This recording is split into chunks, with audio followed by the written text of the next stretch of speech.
mi me diuen Maite Primo i sóc la dueña d'este local, de la plaça Xúquer, i vaig fer un curs en l'Ajuntament es deia Negocio Sostenible i era per ajudar-me a ahorrar energia. I me va vindre molt bé, me va ensenyar a comprendre la meva factura, que la veritat me feia falta.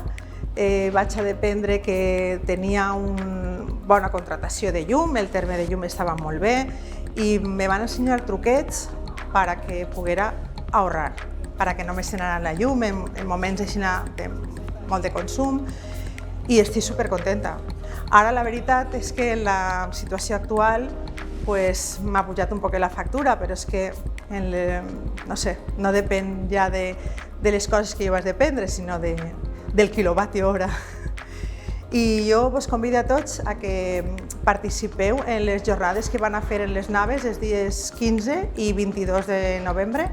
perquè pense que conten coses molt interessants i ens poden ajudar a tots a abaratar la factura de la llum. Per una altra banda, m'agradaria molt participar o que me posaren en contacte en una comunitat energètica, perquè em pense que així en València que tinguem moltes hores de sol, tinguem una gran possibilitat d'estalviar, de contaminar menys, de ser tot més sostenible.